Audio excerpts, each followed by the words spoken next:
अब question number 8 है हमारे पास। The diagonals of a rhombus measure 16 centimetre and 30 centimetre, find its perimeter. तो रोम्बस और स्क्वायर सेम होता है, पर डिफरेंस कहाँ होता है उसकी शेप में। जो स्क्वायर होता है उसकी सभी साइड्स, ऐसा होता है स्क्वायर जो उसकी सभी साइड कितनी डिग्री की होती है, 90 डिग्री होती है। जो रोम्बस होता है उसकी सभी साइड्स 90 डिग्री की, कोई भी साइड 90 डिग्री की नहीं होती, पर उसके जो फॉर्मूला है सेम है। क्यों है? क्योंकि इसकी all the sides are equal, इसकी सभी साइड्स इक्वल होती है, इसकी रोम्बस की। पता है जो रोम्बस के डायगोनल्स होते हैं और कितनी डिग्री का, जब वो एक दूसरे को बाइसेक्ट करते हैं तो वो कितने डिग्री का एंगल बनाते हैं, 90 डिग्री का। यहाँ भी 90 डिग्री का, यहाँ भी 90 डिग्री का, यहाँ भी 90 डिग्री का और यहाँ भी 90 डिग्री का। ये प्रॉपर्टी की बात होती है। अब हमारे को बोला है कि एक रोम्बस है जिसके जो डायगोनल्स है वो 16 सेंटीमीटर का है। सोचो अगर ये वाला डायगोनल हमारे पास 16 सेंटीमीटर का है और ऊपर वाला डायगोनल हमारा 30 सेंटीमीटर का है, तो अब इसका पेरीमीटर निकालना है। तो पेरीमीटर ऑफ रोम्बस का फॉर्मूला क्या हुआ, बताओ? 4 मल्टीप्लाई बाय साइड, ठीक है। अब पेरीमीटर क्या होता है, बाउंड्री, मतलब सभी साइडों को प्लस करना है। तो हमने शॉर्टकट में क्या बोलते हैं इसको, फॉर्मूला बनाया था 4 मल्टीप्लाई बाय साइड।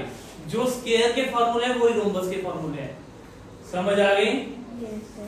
अब हमें निकालना है इसका पेरीमीटर। पेरीमीटर निकालने के लिए हमें कहीं भी साइड हमें चाहिए, कोई भी साइड का हमें पता चल गया तो हम इसका निकाल सकते हैं पेरीमीटर। तो इसकी साइड का कैसे पता करें, तो देखो सबसे पहले जो सेंटर है वहां पे अपनी मर्जी से नाम लेते हैं O, और कहीं यहाँ पे लेते हैं A, B, C and D। बोलो मैं कौन सी साइड निकालूं, A B B C, B C निकालूं कि C D निकालूं या A D निकालूं, A D। तो चलो A D निकालते हैं, A वाले साइड। अब A D निकालने से पहले हमें इन दो साइड्स का पता होना चाहिए। अब मैं तुम्हें बोलूं बेटा A से लेके O तक, A से लेके O निकालने के लिए A से O कितने सेंटीमीटर होगा, AC का हाफ होगा ना, क्योंकि ये सेंटर है। O क्या है हमारे पास, सेंटर है। AC अगर 16 है तो AO कितना होगा, 8, और OC भी कितना होगा, 8 मिलके तो 16 बना रहा है, ठीक है। तो AO इज इक्वल टू किसका हाफ है, ये AC का हाफ ऑफ AC। हाफ का मतलब होता है मल्टीपल 1/2, ऑफ का मतलब मल्टीप्लाई, और किसका हाफ है ये, AC का AO। Is that clear? यहाँ पे आगे is equal to AC upon 2। अब AC हमारे पास कितना है, 16 अपॉन 2, 2 8 16।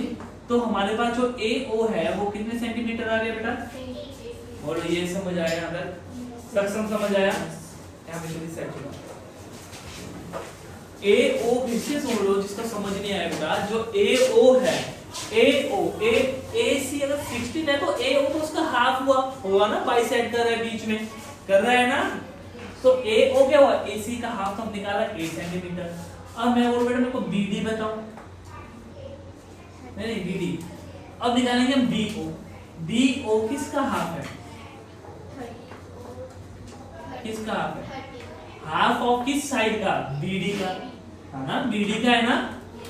तो हाफ ऑफ BD, तो BD अपॉन 2 कितना आ गया हमारे पास, 30 अपॉन 2। डिवाइड किया तो कितना आ गया, कितने सेंटीमीटर आ गया, 15 सेंटीमीटर। तो अब ये हमारे पास है 15 सेंटीमीटर और ये हमारे पास है 8 सेंटीमीटर। बोलो यहाँ तक समझ गए? जब हमारे पास किसी ट्रायंगल की 2 साइड्स आ जाए और हमारे पास एक साइड पेंडिंग रहे, तब दूसरी साइड कैसे फाइंड करते थे, पाइथागोरस थ्योरम से। अब हमारे पास AO 8 सेंटीमीटर है और क्या है, BO 15 सेंटीमीटर है, और हम ये भी जानते हैं 90 डिग्री का एंगल कहाँ बन रहा है, यहाँ पे बन रहा है। तो हाइपोटेन्यूज कौन सी साइड होगी, कौन सी नाम लो, ABB। एडी, एडी होगी ना, ये हमारी हाइपोटेन्यूज होगी। समझ गए? मैंने बताया था जहां पे 90 डिग्री का एंगल बनता है उसके सीधे सामने कौन सी साइड होती है हमारी? हाइपोटेन्यूज। पार्ट समझ आ रहा है? अब हमने लिखा by using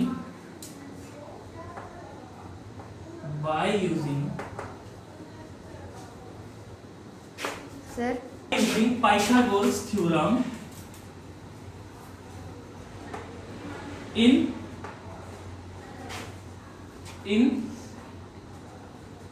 right angle triangle, कौन सा एंगल का निकाल रहे हैं हम? कौन सा एंगल निकाल रहे हैं? AOD, ठीक है, AOD। एग्जैक्टली यार, यार समझ आ गया? अब हमें पता है इसका क्या, हमारे पास फार्मूला होता है हाइपोटेन्यूज का square is equal to base का स्क्वायर प्लस, ठीक है। अब हमें तो यही तो साइड चाहिए जो हाइपोटेन्यूज है, चाहिए ना वही साइड हमें, तो हमने h का स्क्वायर वैसे राइट कर दिया। b हमारे पास कितना है? कोई भी बोल दो, 15 बोलो चाहे 8 बोलो, जो भी बोलो, परपेंडिकुलर। जब इस तरह से ट्रायंगल तो हमने अकॉर्डिंग लिख सकते हो 8 सेंटीमीटर, तो मैंने कर दिया यहाँ पे 8 सेंटीमीटर, 8 का स्क्वायर प्लस 15 का स्क्वायर।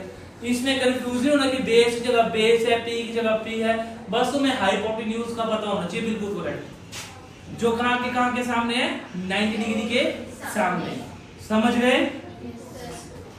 अब हमने इसको सॉल्व किया, h का स्क्वायर 8 8 64 और 15 225, ठीक है। अब इसको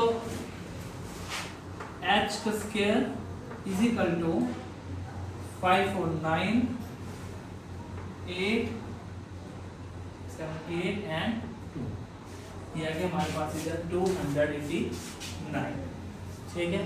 अब स्क्वायर हटा तो ये क्या आ गया? यहाँ पे अंडर रूट में आ गया हमारे पास 289 आ गया। इसका अंडर रूट निकालते हैं 289 का, तो देखो कहां से ये जाएगा बताओ? 3 से देखो, 4 5 से देखो, बताओ। ये जाएगा बेटा हमारे पास 17 से, ठीक है। 17 1 17, और यहाँ पे जब 17 मतलब 17, तो 17 28 17 को किया तो 111 आ गया। 77 119 कब आता है? 17 7 119, 17 1 17, तो हमारे पास क्या निकला यहाँ पे? पेयर 17 का। तो हाइपोटेन्यूज आ गया हमारे पास 17 मल्टीप्लाई बाय 17, तो h कितना आ गया हमारे पास? 17 का स्क्वायर, स्क्वायर से h गया तो h हमारे पास आ गया 17 सेंटीमीटर। समझ गए? तो हमारे पास जो साइड आ गई वो क्या आ गई? ये थी 17 सेंटीमीटर, तो ये भी 17 सेंटीमीटर हुआ, ये भी 17 सेंटीमीटर हुआ, तो ये भी 17 सेंटीमीटर हो गया। अब हमें क्या पूछा हुआ है? पेरीमीटर निकालना हमने, ठीक है, पेरीमीटर ऑफ रोम्बस निकालना है। तो मैं लिखा सो पेरीमीटर ऑफ